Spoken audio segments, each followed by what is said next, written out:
بالله من الشيطان الرجيم بسم الله الرحمن الرحيم والصلاة والسلام على سيدنا محمد وعلى آله وصحبه وسلم تسليما. Akí gbogbo wípé a kú àsìkò yìí, Ọlọ́run bá kò ní fi ẹnì kankan wá sílẹ̀. Ó máa ń jẹ́ nǹkan ìyàlẹ́nu fún mi lọ́pọ̀lọpọ̀ ìgbà tí a bá rí àwọn èèyàn tán bá ń béèrè pé èwo ni tí ń ti ṣe jẹ́ ẹjọ́ yín ṣe pọ̀ jù, ẹjọ́ yín ṣe pọ̀ jù. Àwọn tí wọ́n mọ̀ sọ fún wa wípé ẹjọ́ wa ṣe pọ̀ jù lórí nǹkan tí ń lọ nínú ìlú wa, ìsọmọ ìlú wa. Wọ́n wá mọ lùlù ogun, wọ́n mọ pìtì ogun. Wọ́n ti gbàgbé wípé ìlú Ògbómọ̀ṣọ́ ilẹ̀ Yorùbá ni. Tó o bá sọ nǹkan ẹyọ kan, a ó bẹ̀ tú sí wẹ́lẹ́wẹ́lẹ́. Ntí ìmọ̀ tí Alhaji Abdulhakeem Abdulateef ntí ìmọ̀ yìí tán fẹ́ kí n fi pe àwọn. 1 as àfà, 2 as amòfin. Ṣùgbọ́n gbogbo rẹ̀ tí ìmọ̀ Alhaji gbogbo rẹ̀ náà ni màá padà lò fún wọn nínú àwọn àlàyé tí mo fẹ́ ṣe. Mo rí fọ́nrán kan tí ó jáde ní èyí tó yẹ pé tí mo bá ọ̀rọ̀ yìí délẹ̀, ẹ ó rí fọ́nrán náà tí màá fi kún ọ̀rọ̀ tí mo sọ, tí kìí ṣe pé mo ṣe àtojúràn. Ṣé a wá lè dákẹ́ kírú àwọn eléyìí ọmọ wá sílùú Ògbómọ̀ṣọ́ wá mọ́ instead mo fi mọ́ pẹ̀tù sí aáwọ̀ tí wọ́n mọ̀ sọ̀rọ̀ ní lógúnlógún, ní tìjàtìjà. Ẹ wá ní káwọ́ dákẹ́ ká mọ́ wòran nílùú tọ́jẹ́lùú bàbá títí wa. Ta lẹ́gbọ̀n, ta lábúrò, ta ní ará, ta lọ́mọ nínú ẹ̀. Tẹ́ wàá jáde, tẹ́yìn ọ̀ wá lọ, ẹ ti sọ òkò ọ̀rọ̀ kalẹ̀. Ẹ ti kí àwọn kan láyà pé tí wọ́n ń ṣe ló dáa, àwọn náà wà níbi tó dáa. Ẹ ti wá kí àwọn òfin irọ́ kan kalẹ̀ fún wọn. Àwọn òfin irọ́ tẹ́ wá kí kalẹ̀ fún wọn yìí, ó wá jẹ́ òfin tó yẹ pé láàrin ìgbà tẹ́yìn ò bá sí mọ́, tí kò sẹ́ni tó interpret ẹ̀ fún wọn, tàbí pẹ́yìn gan náà fail láti mọ nǹkan tẹ́ fẹ́ sọ lé lórí. Ẹ wá lọ tán, ẹ̀gbọ́n ọmọ bábúrò jà, àbúrò ọmọ bá ẹ̀gbọ́n jà, bàbá ọmọ bọ́mọ jà, ọmọ ọmọ bá bàbá jà, àwọn òbí ọmọ dà, ìdílé wa dàrú. Ẹ wá gba èkó lọ ẹ lórí ìjókòó. Ẹ wá tó wá mọ wò wọ́n lórí social media. Ẹ̀yin náà padà tó wá mọ sọ pé ó rí báyìí, kò rí báyìí, ó rí báyìí, kò rí báyìí. Nínú àwọn ìrìn àjò á wà á mọ bá àbòsí nínú nǹkan tẹ́ ń ṣe. Ìrìn àjò tẹ́ ìrìn àjò àbòsí lẹ́rìn. Ẹgbẹ́ ń tí ń rí nínú social media gẹ́gẹ́ bẹ́ẹ̀ ti ṣe wí. Ẹ̀yin gan náà rí wípé Yunusa dọbẹ̀ ni láàrin yín pẹ̀lú Ọlọ́run ọba, tí kì í bá ṣe pé wọ́n bá kanlẹ̀kùn máa bọ̀. Owó ọkọ̀ ní, owó tẹ́ fi repo sí mọ́tò nìyí, tí kì í bá ṣe pé bẹ́ẹ̀ lọ wáyé. Tó bá jẹ́ pé Alhaji amòfin Abdulhamid Abdulateef ni ò fẹ́ nígbàgbọ́ sí pé ẹ ó dìde pé ẹ wá síbẹ̀ yẹn láti wá sọ̀rọ̀ fi sabilillahi lillahi wa rasuli. Nínú fídíò yín a rí àwọn kan tí a ò kí ń rí wọn ní mọ́sálásí àfi tí nǹkan bá fẹ́ dàrú, tàbí tán bá ti ba nǹkan jẹ́ níbi tán bàjẹ́ dé, wọn ò ní jáde kan sọ̀rọ̀. Àwọn ni wọ́n mọ̀ dáná sí lábẹ́nú, tí wọ́n wà pẹ̀lú yín tẹ́ ń rí fáàsì wọn, tínú yín dùn tẹ́ ń jọ ń pàtẹ́wọ́. Ẹ wọ́n tó ń fáwọn tó ń láṣọ́ránsì pé ẹ̀yin ń sọ̀rọ̀ gẹ́gẹ́ bí tí ẹ̀yin ti fojú rí àbí tẹ́ ẹ ti fetí gbọ́ ní Supreme Council, Supreme Court. Nígbà tí wọ́n ti pẹ́ pa àwọn tó jókòó ọmọ tán ń pè bẹ́ẹ̀, wọ́n sì abẹ́ ẹ̀ gbọ́. Ẹ jẹ́ kí n sọ tí ń lọ fún yín. Kí ni ń lọ? Ẹ lè sọ fọ́pọ̀lọpọ̀ èèyàn lórí irọ́ torí kò wọ́pọ̀ nínú ọ̀pọ̀lọpọ̀ nínú yín tẹ̀ ń ṣiṣẹ́ lọ́ọ̀yà yín tó yẹ pé torí Ọlọ́run lẹ́ fi ń ṣe tó yẹ pé kì í ṣe irọ́ lẹ́ ń bá sùn lẹ́ ń bá jí. àmọ́ kí ni nǹkan tá a fẹ́ ṣe? àdámọ̀ tí yín nìyẹn, ibi tẹ́ ẹ wà nù. ẹni tó bá sì ti rí gbogbo yín yóò sì mọ̀ pé ìrìn àjò tẹ́ ẹ rìn nù, ìrìn àjò ká fi irọ́ fi ṣayé ilẹ̀ rìn. kí ló mú ọ̀rọ̀ tí mo fi ń sọ jáde yìí fún yín? Supreme Court tẹ́yìn sọ̀rọ̀ ọba, báwo ló ṣe fẹ́ define àtọ̀ ọkùnrin àti tóbìnrin tó pàdé ara wọn tẹ́ wá sọ Supreme Court di final judgment? ẹ̀yin tí wọ́n tún sọ wípé tí wọ́n bá lọ sí court ẹ ò lè dìfíìtì wa, ẹ ò bá sọ pé ẹ wáṣẹ́ wá s'Ògbómọ̀ṣọ́ ni, ẹ fẹ́ wá gbaṣẹ́ ẹjọ́, ntẹ́ ẹ wá ṣe nìyẹn, ẹ fẹ́ wá gbaṣẹ́ ẹjọ́. yálà yóò ṣeéṣe kò ṣeéṣe 2-3 million naira bond ó lè wáyé, ó sì lè ṣeéṣe kọ́ pé 20,000 naira ni ó lè wáyé, but iṣẹ́ owó lẹ wá ṣe l'Ògbómọ̀ṣọ́. ẹ ti sọ Ògbómọ̀ṣọ́ dibi tẹ́ ẹgbẹ́ ti fẹ́ mọ́ fi pawó. ẹni kí n sọ kíní kan fún yín, ẹni tí ò bá mọ òfin ni ọmọ òfin òun. mo ti sọ fún pé a ò bá sọ dúdú yẹn wọ̀ ká wọnú kóòtù náà bá mọ challenge yín. ọ̀pọ̀lọpọ̀ nínú yín ni wọ́n bá ti bọ́ aṣọ lọ́rùn yín, ẹ̀yin gan fúnra ara yín ṣẹ̀ṣẹ̀ lọ́ọ̀yà yẹn pè yín lẹ jókòó. níjọ́ kẹtẹ́ ń sọ̀rọ̀ nípa position tí wọ́n fi yín sí Nàìjíríà, ẹ̀ ń bomi lójú tẹ̀ ń sunkún, tí fídíò yẹn tó go viral, tí èmi ti ń wò pé ọlá abọ́kùnrin ṣe sọ̀rọ̀ àti Muslim ẹ̀ wo bó ṣe ń defend òdodo. kò lè yẹ kí Tinubu ọmọ sọ pé kó continue ibi tó wà, ṣùgbọ́n Tinubu ẹjọ́ dàgbà lẹ́kọ̀ọ́ ni ọmọ wàárù yín, ó yọ yín bíi jìgá fọ́n.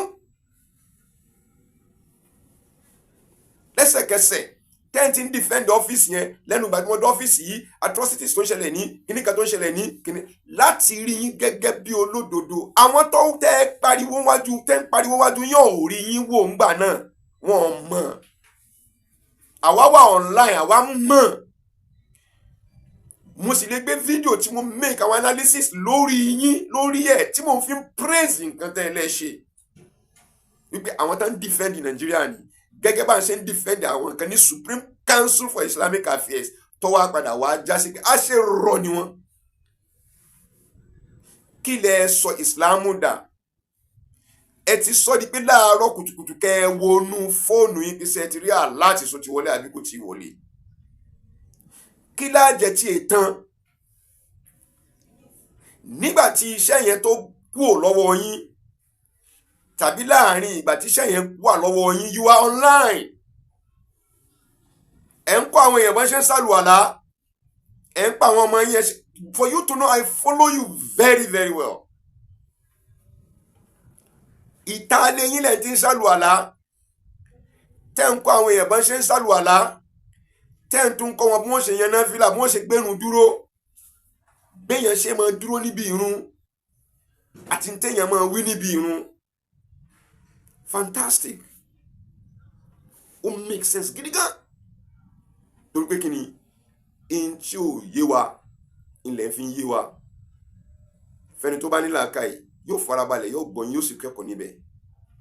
àwọn èyí tí wọ́n kọ́ ní àsìkò gbà náà lára yín, à ń bẹ Ọlọ́run bá subhanahu wa ta'ala wípé kí Ọlọ́run kó tìka lára fúnra ara rẹ̀, ó ṣe ní èrè ń jẹ fún yín níbí àti ní gbangba alkiyoma. a ò pètè aburú kankan fún yín, a ò láníyàn aburú fún yín. gbogbo ẹni tó bá ṣe dáadáa yóò gbà dáadáa. ìgbà tẹ́ ẹ dé sí yìí o, dead on arrival ni. ṣé ẹ̀ ń halẹ̀ ẹ mọ́lẹ̀ ayé lára ni àbí báwo? pẹ̀lú ọ̀rọ̀ tẹ́ ń sọ pé tẹ́ a bá bá yín lọ sí court a ó gbé yín ṣubú, ayé lára ẹ mọ́ wùlẹ̀ lọ sí court. sáyé lára sọ pé àwọn lọ sí court ni, ṣé court náà ti bí àwọn ọmọ wọn ni?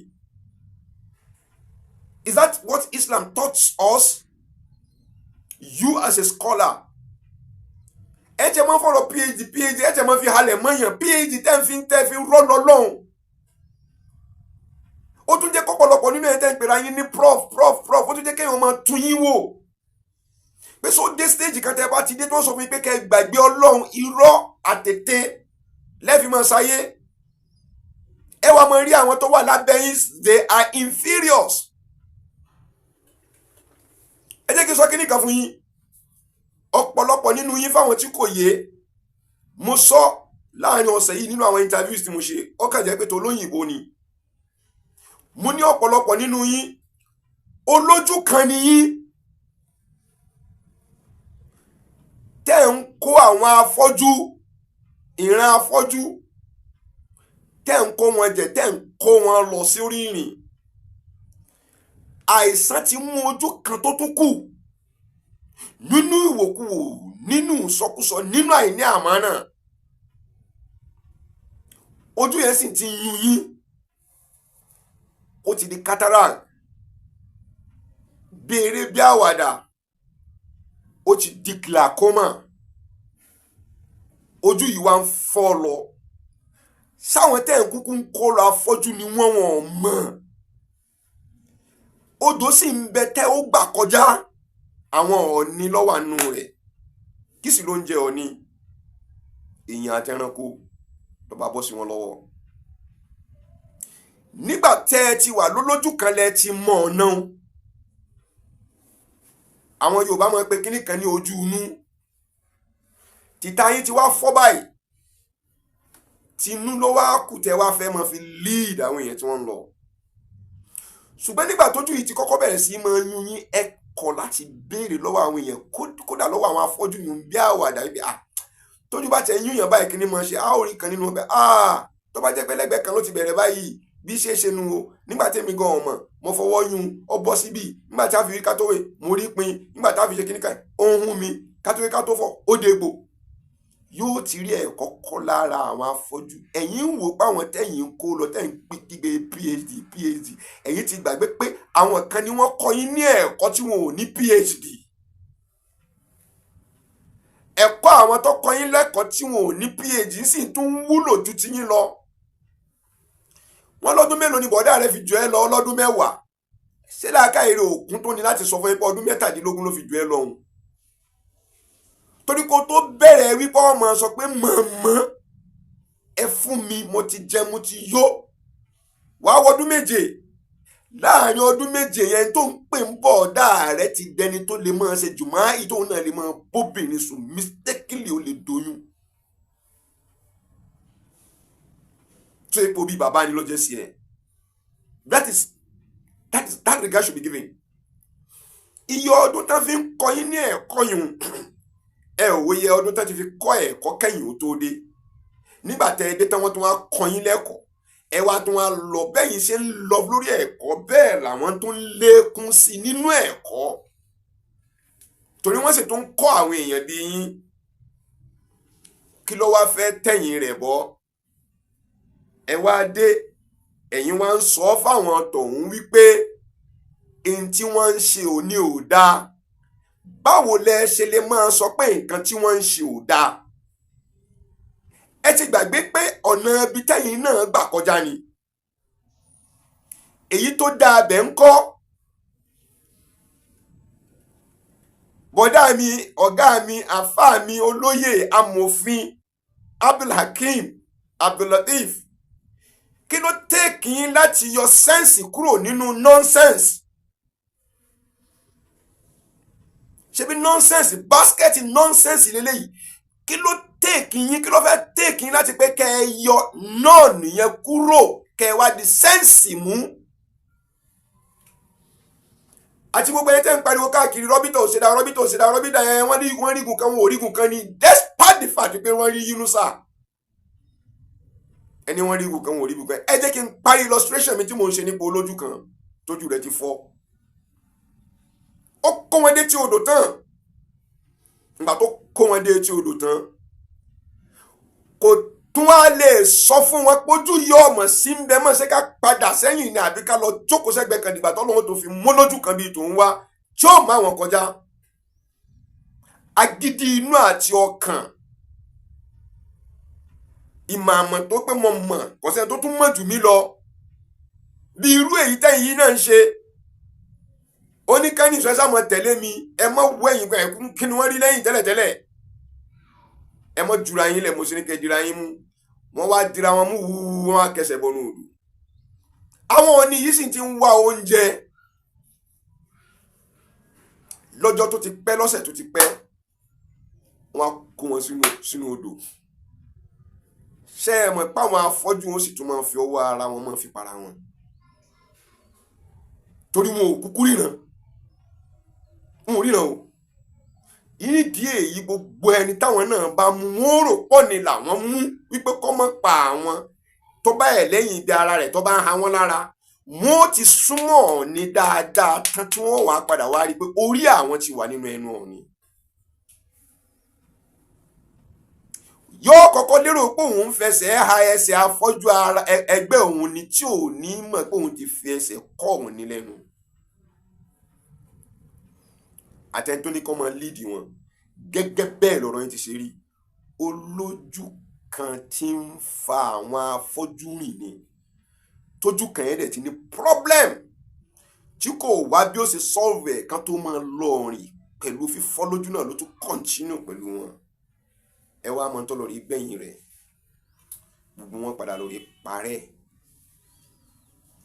Ẹ ò gbọ́, gbogbo wọn padà lórí parẹ́ sínú omi ni. Bẹ́ẹ̀ ni gbogbo àwọn tẹ́ ń sọ fún pẹ̀lú yín ló ṣe parẹ́ nínú kéèsì tó bá gbẹ̀lẹ̀ ẹ fẹ́ ṣe kéèsì ni. Why?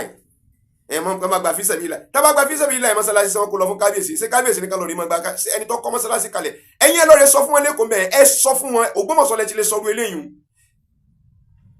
Ẹ lọ́ọ́ sọ fún wọn lẹ́kọ̀ọ́ ń bẹ̀ yẹn, lọ́ọ́ sọ fún wọn pé àwọn àfà àdúgbò ló ní mọ́sálásí Èkó.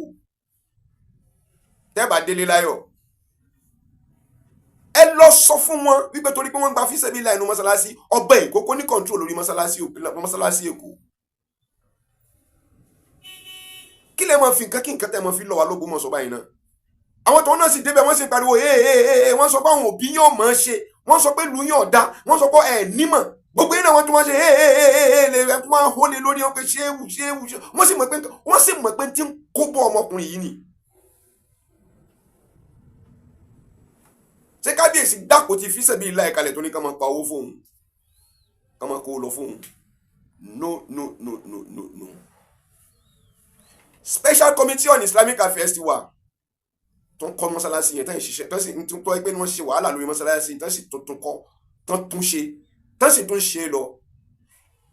Barrister, PhD barrister, ṣe ti bí client yín léèrè wípé ṣé Islamic law náà lọ sọ pé kọ́lọ̀ rèé ṣí account without the consent of other Muslims lórúkọ tiẹ̀.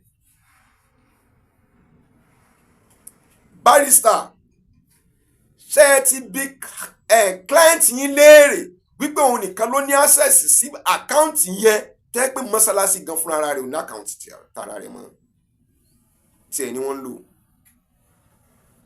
Barrister àbí àáfà al-imam, torí pé wọ́n yàn yín sí mọ́sálásí stéètì kẹ́ẹ̀tì máa kírun gbogbo mùsùlùmí lónìí yẹn. At any time náà lè fún yín ní termination letter pé jáde kúrò níbẹ̀. Ẹ̀yin ò ṣe máa ṣe bóun ṣe ẹ̀rọ ọ́fíìsì tẹ́tí lọ rí báyìí ò ṣe kọ́rù rẹ̀ ṣé kò sówó lẹ́kọ̀ọ́ ni àbí kò síbi tán lè gbé fún yín. Ẹ ṣe kẹ́ ẹ máa fẹ̀gá alábàáyíká fẹ́ dọba lé wọn lórí. Wàláì tàláì orúkọ rẹ̀ bàbá mi lẹ́jẹ̀jọ náà àfẹ̀jẹ̀wẹ̀. Ẹ dẹ̀ wò lẹ́kọ̀ọ́ àjọ wà ń bẹ àjọ Èkó mo ti ṣe fídíò yìí fún pẹ̀lú yìí. Ẹ wá dé fẹ́ máa palẹ̀ mọ́yàn tẹ́ bá lọ sí kóòtù ẹ fẹ́ mọ́ ta lè ń jáláyà. Ẹ lọ rè gba iṣẹ́ yẹn tí iṣẹ́ tẹ́ bá gbà yóò bá bà yín lórúkọ jẹ́ fún èyí tẹ́ ṣe gan tí ń bà yín lórúkọ jẹ́ lọ. Ẹ wá tún lọ rè gba iṣẹ́ yẹn kẹ́pẹ́ ti gbaṣẹ́ yìí pé ṣe èyí lẹ fẹ́ lọ rè gba Yunus alẹ̀ ní court against Ilé Ayélára. Ilé Ayélára sọ fún mi báwọn ní ọ̀nà problem pẹ̀lú rẹ̀ ni. There is no case in the court of law lórúkọ ilé ẹ lára tẹ́ ń ṣe furukọ́kọ́ láàrin gbogbo wọn. ẹ̀yin náà ẹ wo bí ẹ ṣe lọ́ọ́ lè sọ mú Bàrídà yẹn ẹ bá fà lẹ́pẹ̀rẹ̀ yín. ẹ wo ń tẹ́ sọ mú Bàrídà ẹ wo ń tí client yìí tó sọ mú Bàrídà. ó yẹ rí gbogbo àwọn fídíò yẹn ẹ wọ́n ṣe furukọ́kọ́ tẹ́ ẹ bá lọ kóòtù kíní kan ẹ wọ́n ń gbowó lẹ̀ wọ́n ń gbowó kíní wọ́n ń gbowó kíní. ṣé kóòtù máa gbalẹ̀ onílẹ̀ kọ́ sọ́ di tiẹ̀ ni?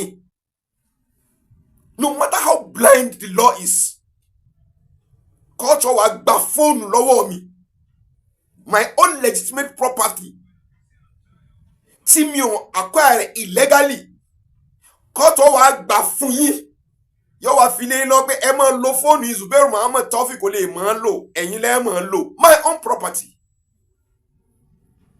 ṣé wàá tún wá sọ débi pé ọba ló láṣẹ lórí property ìlú wọn nìyẹn. You are challenging the whole Yorùbá. Mo sọ fún yín ẹ̀yin èèyàn wa àwọn tẹ́ ẹ rí yìí wọ́n fẹ́ kógun jẹ ilẹ̀ Yorùbá ni. Ògbómọ̀ṣọ́ náà fi ṣe testing ground. Tí wọ́n bá ti rí bí wọlé sí Ògbómọ̀ṣọ́ la ìlú yòókù ti parí. Mo sọ fún yín ṣe rí pé wọ́n ti ń yọjú ní ìsìn lọ́kọ̀ọ̀kan. Gbogbo àwọn àfáà yẹn ní ìsìn àwọn tẹ́ ẹ̀ gbúrò wọn rí ṣe rí pé wọ́n ti ń yọjú lọ́kọ̀ọ̀kan. Àfáà Abdulhakeem Abdullateef dáwà mélòó lẹ ti gbé wá s'Ògbómọ̀ṣọ́ rí torí pé ẹ ti mọ̀ pé ẹlẹ́sìn ni wá àìṣẹ́ lẹ́sìn. ẹ wá dé àwọn kóòtù lọ èmi ò ní bá yín lọ sí kóòtù ẹ gbéwèé lọ yín kalẹ̀ báyìí tẹ́ bá tó bẹ́ẹ̀ I am challenging you Barrister Abdulhakeem Abdullateef, let's go into a debate with you. Kẹ́ ẹ wá máa ka òfin jáde kẹ́ gbé fídíò lé mi pẹ̀lú yín lórí báyìí kẹ́ ẹ máa ka jáde kẹ́ ẹ máa define rẹ̀ kémi ó sì máa defend ẹ̀. I am challenging you. I'm giving you between now and the next 7 days kẹ́ ẹ fún mi ní invitation láti pé kémi pẹ̀lú yín kájọ jókòó kẹ́ ẹ challenge me with that your law. Kí wọ́n máa defend ẹ̀ kì í ṣe pé kẹ́ ẹ máa sọ̀rọ̀ kí n máa fún yín lésì kan. No. I want you to write it, send it to the whole world. Ká print ẹ̀ jáde pé Barrister Abdulhakeem Abdullateef on challenge Zubairu Muhammad Taofeek Lobanika wípé he knows nothing about the law. Ó ń dá wàhálà alẹ́ nílùú Ògbómọ̀ṣọ́. Mo fẹ́ kẹ́ kí gbogbo ayé kan máa bọ̀ wá kẹjọ wá jókòó pẹ̀lú rẹ̀ ká wá wo debate ká wá ṣe debate kí ẹ kó àwọn èrò tí yín wá kí n kó àwọn èrò tí tèmi wá tàbí kán fún wa numbers of people tí wọ́n bá wọlé nínú hall ká wá jọ jókòó kẹ́ gbé kámẹ́rà lé wa lórí kẹ́ ẹ mọ kóòtù òfin tẹ́ sọ pé ẹ fi fẹ́ fi gba ìlú Ògbómọ̀ṣọ́ ní Yunusa lọ́wọ́ kémi pẹ̀lú yín kájọ máa fa kẹ́ ẹ mọ sọ kí n máa defend ẹ lọ́wọ́ yín kẹ́ ẹ mọ mú jáde ní abẹ́ AC tí ẹ ò bá láàgùn kẹ́ pè mí lọ́mọ àlè under AC you sweat because ẹ ò wá di ọ̀rọ̀ ẹ sì dangle into it. Is that the way to do about it?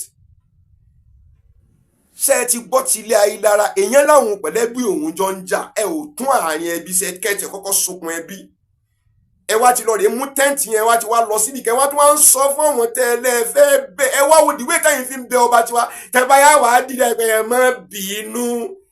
That is you people's language. Mo sọ fáwọn èèyàn pé gúrùpù kan nìyí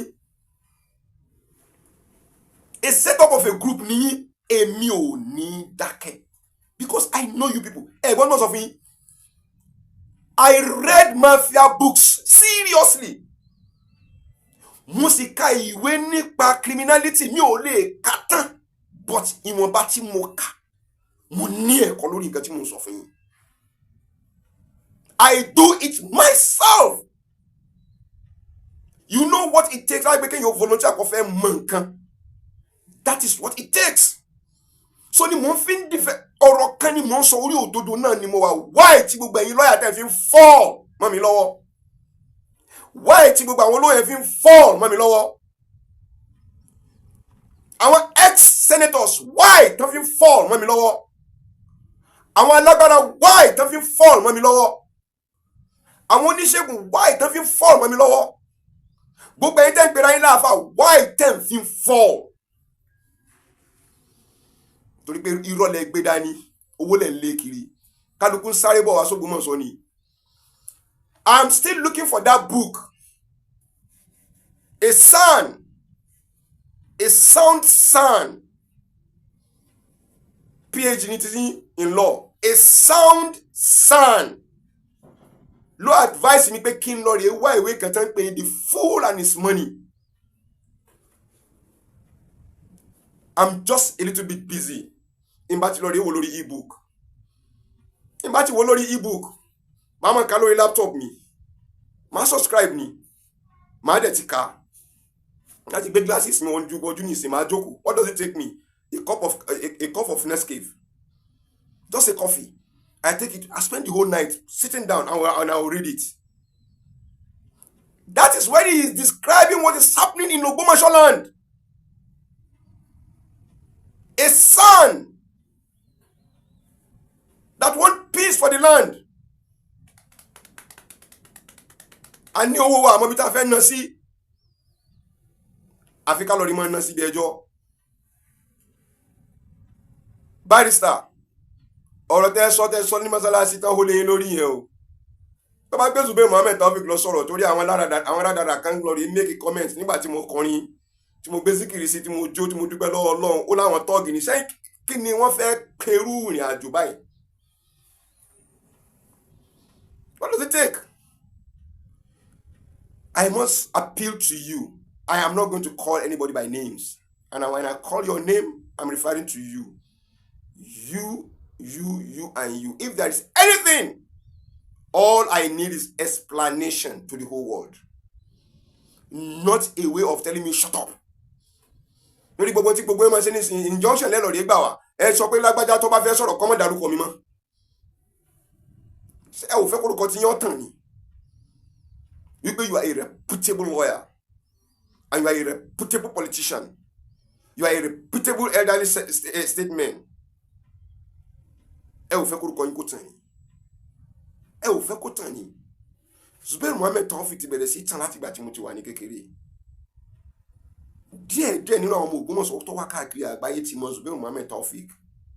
Àwọn títí wọ́n di tójú wọn fọ́ tí wọ́n rí náà rí tí ń lọ láyé ni wọ́n mọ̀. Bàbá wa kábíyèsí àná, his spirit will still be rising up to be telling me. His spirit will still be telling the whole world. Yes. Wípé ọmọ mi ni. Nígbà tán fi wá tán wọ́n fẹ́ arrest mi. That is it. Bàbá wa kábíyèsí stood by me. Nígbà táwọn DSS tán wá mi kiri. Wọ́n wá mi dáàfin náà. Because mo dárúkọ ọmọ ìlú tí mò ń ṣe. I am not coward. Gbogbo ẹ̀yin tẹ́ ń fara pamọ́ ṣe kíní yẹn ò tọkùnrin ni. Ọ̀lẹ burúkú ni yín. Ẹ jáde kẹ́ pé owó mi tí mo ná ibi tí mo ná sí ni. Ẹ sì mọ sọ reason fàyèkáyọ̀ ọmọ bá yín gbọ́. Àwọn sì mọ sọ pé ń tẹ́ ẹ̀ náà yìí wrong reason nìyí. Èmi mo ní ká lọ fọlọ́pàá mú lágbájá torí nǹkan báyìí. Èmi ni mo ní ká lọ rè gbé bàbá Zubairu Muhammed Taofeek mo ní ká gbé wá sínú mọ́sálásí torí pé kán lè bá mọ̀ pé mo lówó, mo lágbára, mo léèyàn. In tí mo sì ṣe yún mo ti fi gbé ìlú lé lọ́wọ́ ni.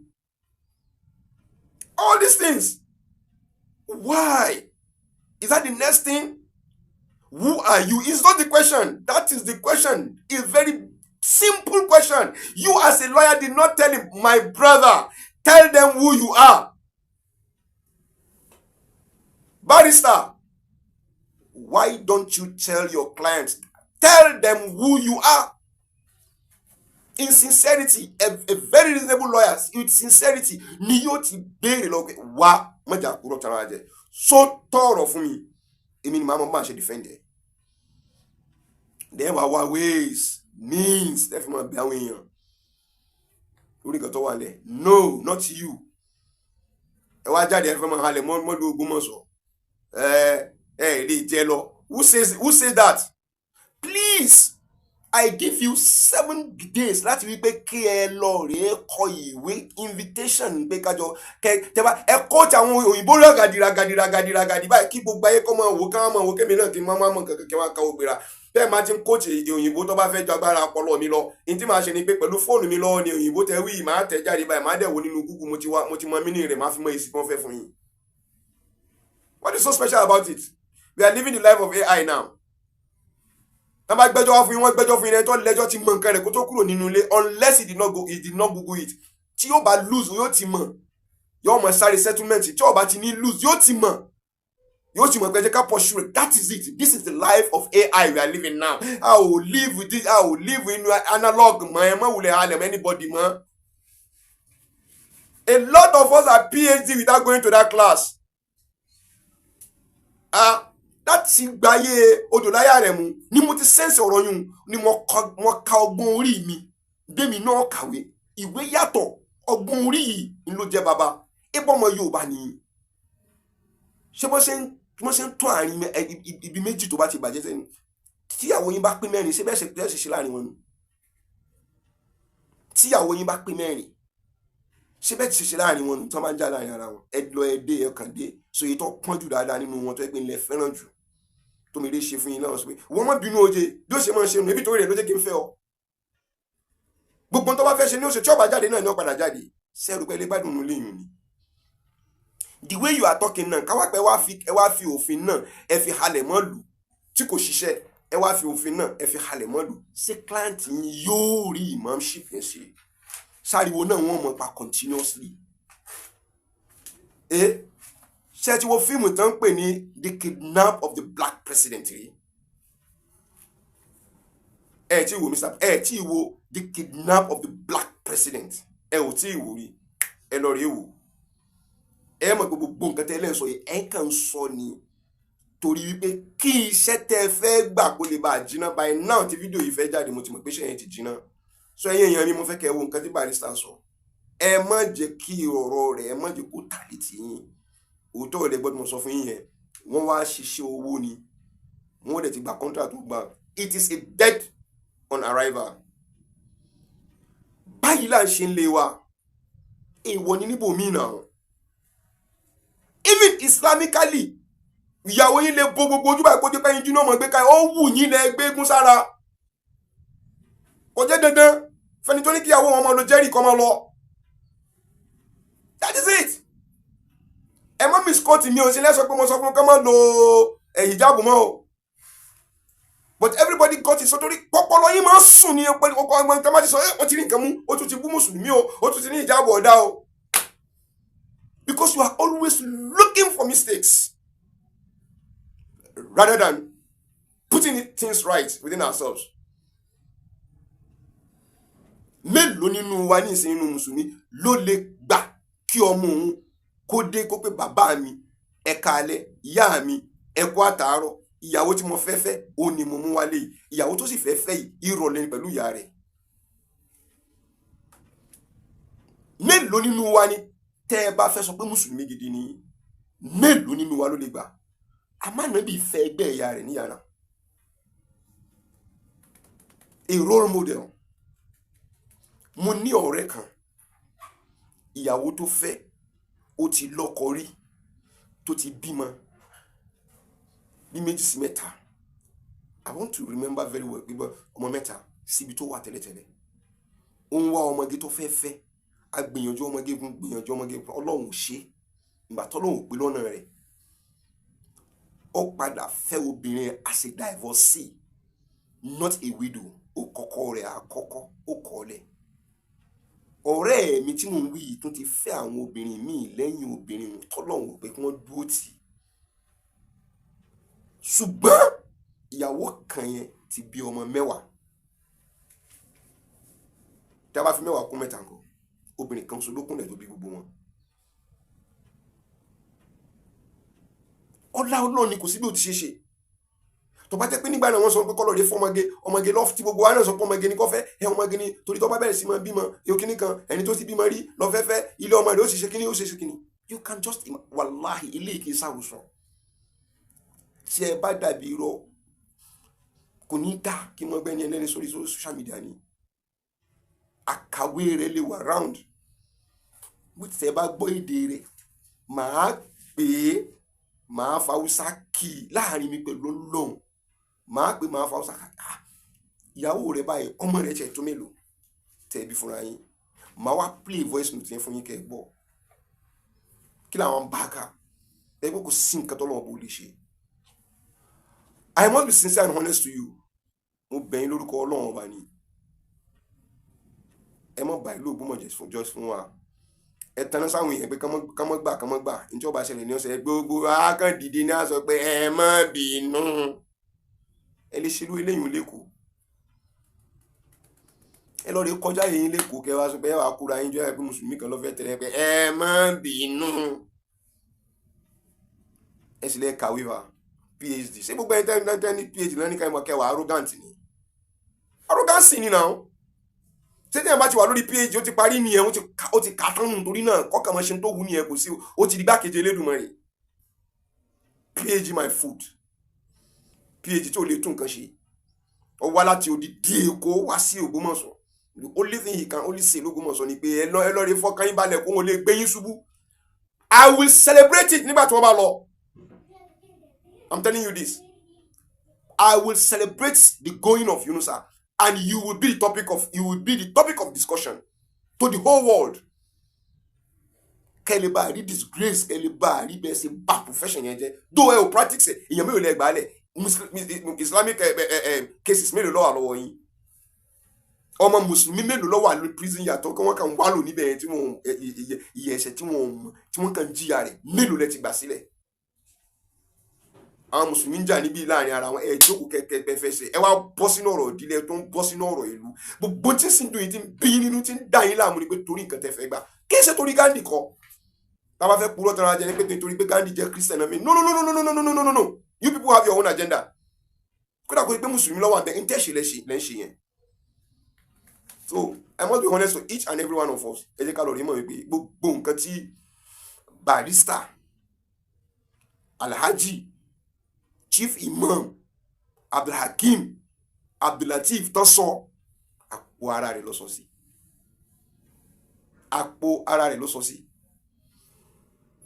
is that what you need to do màtá àwọn ọlọ́bí tá a wá so what does it take you láti kọ your own suggestion lábẹ́nú kẹfì ránṣẹ́ sí wọn mo rí táwọn ọlọ́bí tá a ṣe nǹkan báyìí o ọ̀rọ̀ tó ṣẹlẹ̀ láàrin yìí o ẹ jẹ́ ká wo in tó fi wí ni òfin òṣìwò tiẹ̀ nínà wọ́n ní wọ́n lọ rí gbọ́mọ wa ọmọ wọn imposter ẹ padà wá defender sẹ́yìn ọmọ pé nǹkan tẹ́yìn gan náà ń ṣe lẹ́tọ́ bá dílẹ̀ tán people like me can sue you for conspiracy ìyẹn náà tún kọ́ àbí mi ò rí sọ tí Yunusa bá ṣubú tán tí wọ́n yọ kúrò tán níta ìfẹ́ gbọ́ nìyẹn tó bá kúrò níbẹ̀ tán somebody like me can sue you for conspiracy with this video that ẹ wá sí láti conspire láti fẹ́ force nǹkan láti impose into ọ̀yẹ́ ẹ̀dẹ̀ tó kín lọ́wọ́ ló sì bí ṣe ń gbé owó òlu. That is it. I decided to do this video fún yín ní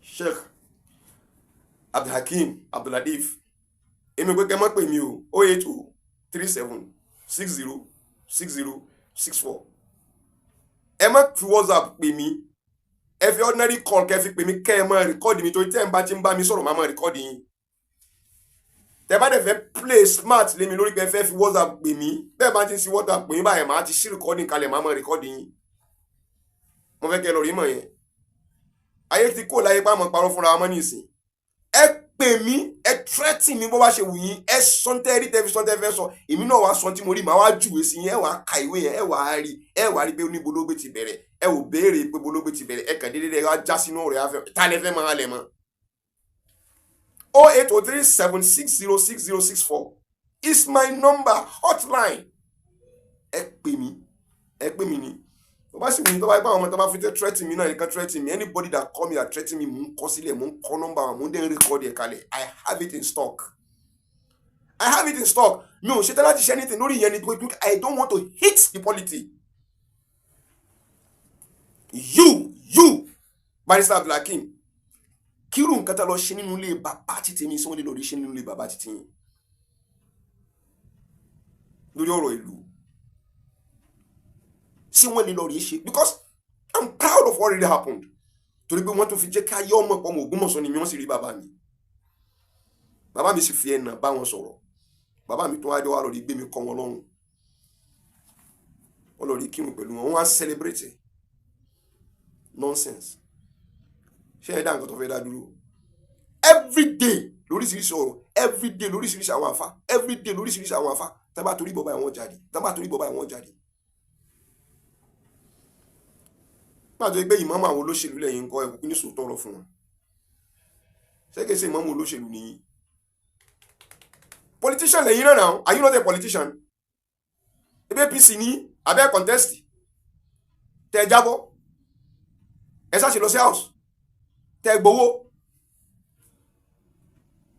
ẹ ṣá ti lọ sí house tẹ gba owó ìṣe ẹ ń tẹ sọ fún wa náà ní pé ṣe owó lẹ́ ń ṣe àwọn ọmọ ọlọ́mọ wà níta tó ń sọ dígà 70,000 naira a month yẹn ò ti wọlé sitting allowance ti yín ó ti tó millions abẹ́ ẹ̀ tí ìgbà ẹ sọ fáyé ṣerú ilé ilẹ̀ afẹ́ kí ẹ sọlọ́pọ̀ ọmọ tẹ̀lé yín kiri ṣe wá bìlíìfì pé àwọn màláíkà méjì kan tẹ̀lé yín mọ́ nísìn gbogbo ẹ̀yin àfáà yìí náà tẹ̀ ń kura yín kàrẹ̀ kì í ṣe tí ń bìlíìfì pé àwọn màláíkà méjì kan bẹ tọ́lọ́ ní kọ́mọ sọ yín ìyẹn ẹ̀ tí ẹ bìlíìfì pé àwọn yẹn ń bẹ mọ́ nísìn ọlọ́pàá ló kù tí gbogbo yín ń kó kálẹ̀ káàkiri. I must be sincere and honest to you. I am not disappointed at all. No, I'm not disappointed at all. Because I did not rely on a human being. They can be anything at any given time. Irú rẹ̀ náà ni tiyín. We are human. What you need to do earlier, tẹ́ bá padà ṣe nísìn, you might retract yourself even if you don't make it known publicly. Láti pé kẹ́ bẹ́ẹ̀ tẹ́ láìlò ẹ ti láìlò náà already. Bẹ́ẹ̀ tẹ́ láìlò ẹ ti láìlò already. Tẹ́lẹ̀tẹ́lẹ̀ gan ẹ láìlò fún public. But ó dàbí ẹgbẹ́ tó fẹ́ kí public tó mọ̀ yín dáadáa nílé tẹ́ ṣe. Mi ò gún yín o. Mo ṣe rí lára mi nílùú ni mo sọ fún yín. Ìlú Ògbómọ̀ṣọ́ kò ní bàjẹ́. Gbogbo ẹ̀yin tẹ́ ń sáré kalẹ̀ káàkiri lọ́ba níkà mọ́ sọ̀rọ̀ mọ́ ṣé ń tẹ́ fẹ́ ṣe láti pé kọ́ mọ́ sọ̀rọ̀ mọ́ nìyí. Lọ́ba níkà kọ́ mọ́ sọ̀rọ̀ mọ́ ẹ̀yàn wà lórí mọ́ kó àwọn ọlọ́rọ̀ wa ká mọ́ sọ̀rọ̀ sí wa ká mọ́ bú wa ká mọ́ sọ̀rọ̀ ká mọ́ búlì wa ká mọ́ sọ pé àtún kankan ò mọ́ kankan. Torí pé ẹ fẹ́ kó Ògbómọ̀ṣọ́ sábíà. As long as tí Ọlọ́run bá ti ní kí n mọ̀ mí, Ọlọ́run bá ti ní kí n mọ̀ mí, àdéhùn tèmi pẹ̀lú Ọlọ́run ọba ni pé ilé ẹjọ́ kan ò ní mọ́ kí n mọ́ sọ̀n kankan ní Ògbómọ̀ṣọ́. Àfi tẹ́ bá tó ṣe tó bá tó dá. Tẹ́ bá ṣe tó bá tó dá tán, a ó tún wà níbẹ̀ láti sọ pé bá a ṣe fẹ́ kó rìn nìyí. You think kí mo ń lé kiri? Nígbà tí wọ́n yan ìmáàmù ààfin, fọ́tò mi ò lè tẹ́lẹ̀ pẹ̀lú rẹ̀ jọ̀yà. Kábíyèsí Ògbómọ̀ṣọ́, ìjọ láti jọ wọn ti dé. Mo bá fẹ́ ya fọ́tò mẹ́wàá pẹ̀lú wọn lójúmọ́ kan máa lórí ìjókòó tí mo. I am not the type. I am not the type. Òde mélòó lẹ́yìn tí a pè mí ìmáàmù lọ tí mo sẹ́. Èyí tí ìmáàmù wá sílé wa tó ti ya fọ́tò pẹ̀lú bàbá mi sì ṣe àdúrà gidigidi fún. Èyí tún kọ́. Ẹ ò rí gbà náà. Bàbá mi ṣe kèéṣẹ̀ ẹ̀kẹ́ kèéṣẹ̀ méjì. Kèéṣẹ̀ ẹ̀kẹ́ kèéṣẹ̀ méjì kẹ́yìn èèyàn kẹ́lé bá mọ̀ pé ọ̀rọ̀ tí bàbá mi sọ wọ́n sí wọn lẹ́nu ni. Bàbá mi ti ṣàdúrà fúnlé Ayélára pẹ̀lú àwọn Alhaji Ibrahim pẹ̀lú àwọn Síkírù àti gbogbo wọn wá sọ́dọ̀ bàbá mi àjókòó wọ́n wá mi wá jókòó wọ́n ṣàdúrà wọ́n sì sọ ọ̀rọ̀ kan tó tún fi mú kágbára mi ó tún wà níbi iṣẹ́ láti pàmò tí ń bá bọ̀. Wọ́n ní ṣe rí ìmáàmù yín ọláhun ó sì lá ohùn. Mo sì ní ká tún fún mi níjọ́ náà. Wọ́n ní yóò mọ̀ gbàsápò ni àwọn tó kó mọ́ra kò ní fún wọn. Ibi tí ó ti ní pọ́blẹ́mù nìyẹn. Ẹlẹ́ẹ̀kejì ti tún ní pé ẹnu rẹ̀ ò ní rọ̀. Wàláhì tàláhì súnmọ́ bíláhì lẹ́zí la ilaha illa huwa. Tí wọ́n sọ fún nígbà náà. Yóò pẹ́ láyé ṣùgbọ́n kìí ṣe lórí ipò yùn. Wàláhì súnmọ́ bíláhì lẹ́zí la ilaha illa huwa. Nígbà tí wọ́n wà tára ń bẹ tójú wà ń bẹ tí gbogbo ẹ wà nìyẹn. So gbogbo àwọn tán lórí ṣiṣẹ́ peanut ní ìsìn just wasting their bloody fucking time. They are just wasting their Yunus ò tètè lọ rẹ ya fọ́tò pẹ̀lú bàbá kan tó lọ. Kẹ́tọ́ ló ń gbé sáyé ṣé ìtàn ṣe nínú mọ́sálásí lẹ́ rí. Tí wọ́n lọ rẹ ya fọ́tò kẹ́ gbé sórí íńtánẹ́ẹ̀tì kẹ́ mọ́ pé bàbá lọ́ba ní kàní. You make him more popular. Àwọn tán sọ méje kan dákọ̀ Zubairu mọ́ ni o. Ṣé bí bàbá yín ló ń gbé kiri lórí íńtánẹ́ẹ̀tì ní ìsìn àwọn tá ló ń gbé kiri? Àwọn rádaràdá ẹgbẹ́ kan mọ́ dákọ̀ tó lé pé ókè wọn ò wulẹ̀ dárúkọ ọmọ wọn tún wá ń gbé bàbá yín sínú kámẹ́rà báyìí wọ́n tún ń gbé jáde. What about that? nígbà wọ́n tún máa wí wọ́n ní bàbá yín sọ pé kódà bó ṣe pé wheelchair ni wọ́n fi gbé òun wá sí mọ́sálásí. You can just imagine the insult. Sọmọ ọkọ náà nìyẹn ṣe ẹ wùwọ ọmọ ọkọ ní tó hu ìwọ máàlì. Mi ò lè dá. The truth of the matter is that òótọ́ ọ̀nù yẹn ni ó mú mi escape ló sì mú mi máa jẹ́rìí gbogbo yín. Gbogbo yín ní tẹ́fẹ́nu sọ ẹ béèrè lẹ́ni tó fẹ́ máa ṣe bí mágàjì nulẹ̀. Nígbà tó ń sọ̀rọ̀ empowerment tó fẹ́ ṣe l'Ógbómọ̀ṣọ́ yes kì í ṣe pé mo fi ṣèrè ègún fún ṣé kò send àwọn list rẹ̀ fún mi nígbè nǹkan táwọn fẹ́ benefit látàfin. Ṣé kí n screenshot ẹ̀ kí n fi hàn yín ni àwọn glutons tó gbé bi tó bá dùn ní wọn máa jókòó sí ẹ béèrè lọ́wọ́ rẹ̀. Bàbá fúnra ara wọn gbé mi jókòó Muhammadu ṣáṣe pẹ̀lẹ́pẹ̀lẹ́ Ọlọ́run níjẹ́ kó sójú ayé lẹ́yìn èmi ta lọ́kàn mú ló kù bọ̀dá Gani lẹ́yìn Gani ńkọ́ mú lé mi lẹ́yìn wọn ńkọ́ mú ní Mukaila. Gbogbo tó bá mọ̀ ṣe nísìn mọ́ kó wọn dání gbogbo tó bá fẹ́ mọ̀ ṣe mọ́ fún wọn torí àwọn ọmọ ẹgbọ́ kò rí nǹkan ó fèlè mọ́ fún wọn bí wọ́n mẹ́rù wàláhì tàláhì summa billahi allazi la ilaha illa huwa wallahi tallahi summa billahi allazi la ilaha illa huwa. Lọ jókòó mẹ́ wọn ya fọ́tò wọn. What does that mean? Yes. Kìí ṣe gbogbo ẹni tó lọ sí Mẹ́kà ní ó ra àlùjánnà wọ̀.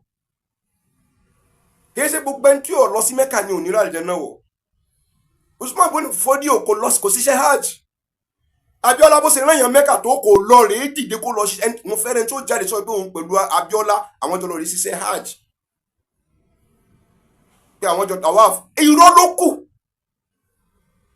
Àwọn ọmọ bíbí inú rẹ̀ ajọ jókòó pẹ̀lú wọn. Ọlọ́run fún bàbá wọn ní kò fún wọn lágbára àti lè ṣe bó ṣe lówó tó bó ṣe lágbára tó. It's a call. Tọ́lọ́ bá ní kọ́ lọ látọwọ́ ẹnìkan. It's a call. Yóò lọ láti ibi yóò lọ láti ibòmí. It is a call. Ọlọ́run lè rán èèyàn lọ sí Mẹ́kà torí pé ní tọ̀hún tó fẹ́ rán lọ sí Mẹ́kà kó lè bá aṣorí látara rẹ̀. Ọlọ́run sì lè rán lómi lọ sí Mẹ́kà látara tó fẹ́ torí pé kó lè bá aṣorí burúkú.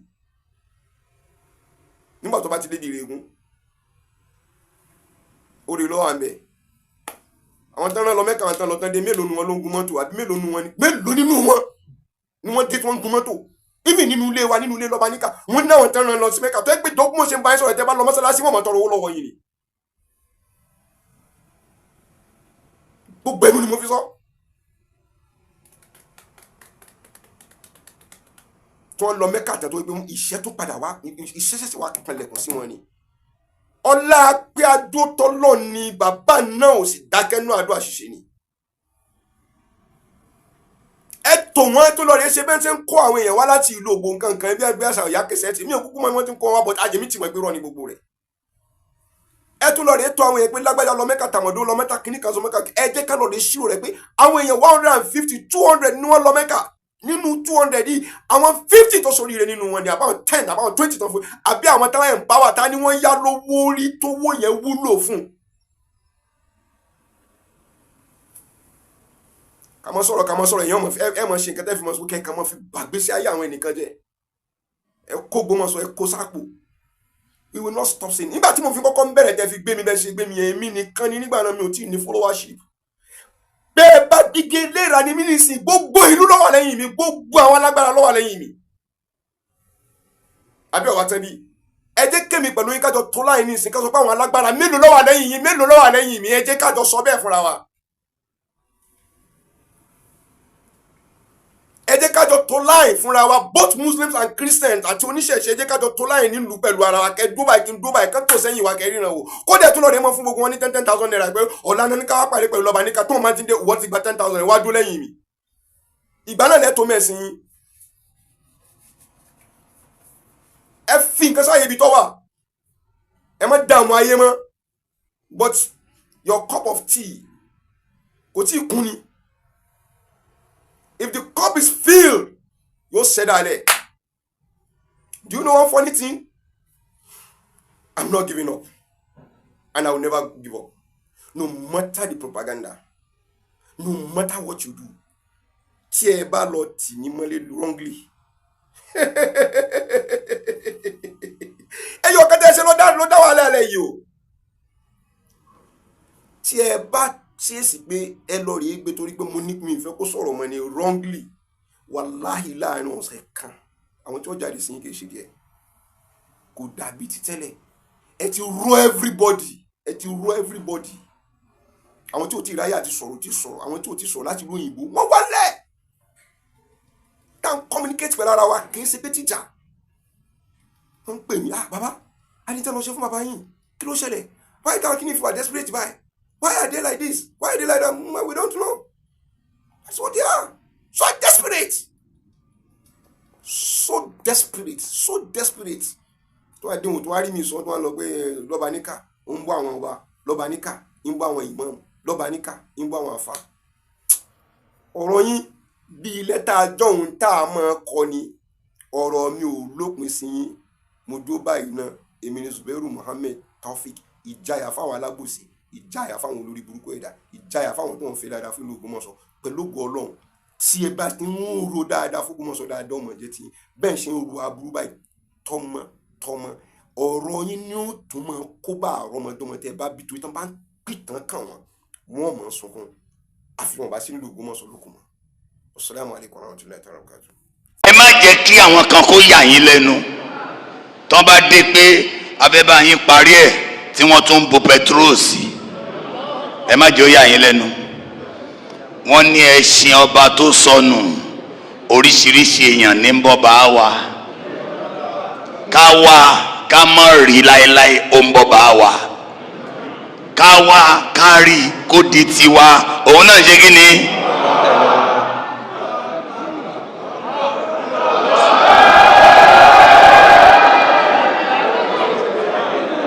ọmọ ìyá mi,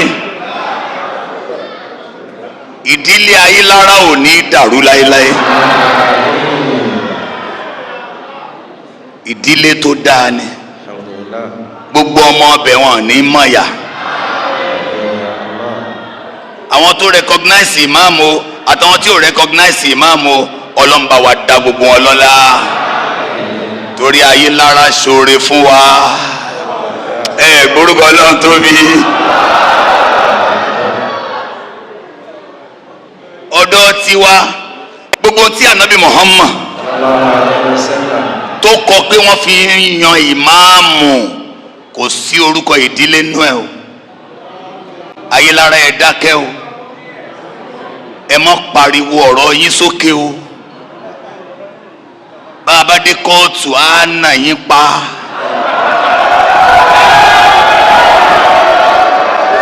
ẹ má ágíù nínú ìntàfihàn ìmáàmù, ìdílé ò sí ń bẹ̀.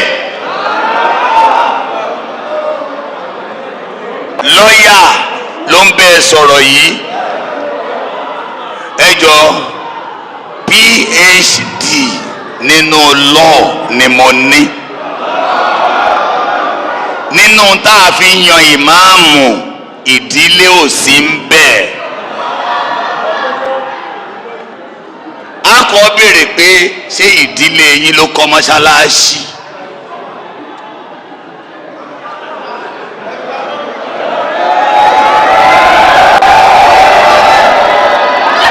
ẹ jẹ́ ń já yín sí nǹkan kan, ṣé kí n já yín sí gbogbo ẹ̀ lẹ́fẹ́ gbọ́? ṣe rí nínú òfin ìwọ tó o bá kọ́ mọ́ṣáláṣí kó o máa gbọ́ o. ìwọ tó o bá kọ́ mọ́ṣáláṣí máa ṣe kí ni?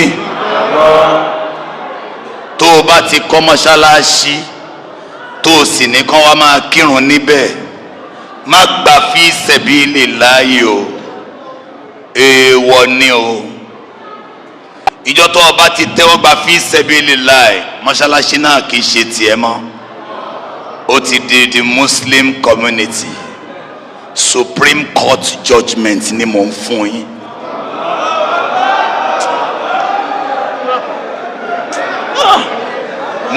mo sì já yín sí ẹ gbórúkọ Ọlọ́run tó rí.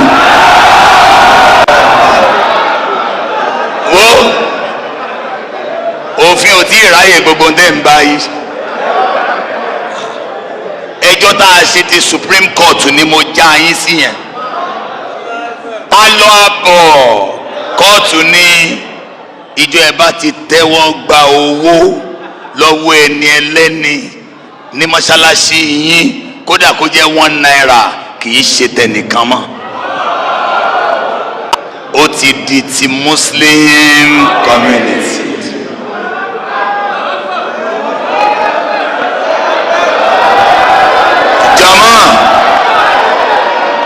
Jàmá Ọlọ́run ó bí mi tí n bá sọ fún yín. Tẹ́ bá wo wá sí mi kẹ́mi yín lè balẹ̀ kẹ́ ẹ mọ̀ kójú ọ̀nà lẹ́wà. Ẹ gbọ́ mi kẹ́ ẹ mọ̀ pé kí ni inú mi dùn níjọ́ tí mò ń wo bàbá wa kẹ́ ẹ lè mọ̀ kí mo wo kísà sọ̀rọ̀ Ògbómọ̀ṣọ́ lára. Wọ́n wá jókòó, ọba wa jókòó, ìmáàmù wa ní tọ́rọ̀ ìbájẹ́rọ́ kẹ́ ẹ sọ, ìmọ̀ àwọn wa ní gbogbo wa tá a wà ń bí a yọ̀ǹda fún kábíyèsí àtìyàwó wọn kí wọn ó jókòó, àtẹ̀mí ìmáàmù àgbà ìlú yìí àti gbogbo wa a wá dìde a wá sọ yìí pé kábíyèsí ẹ má bínú.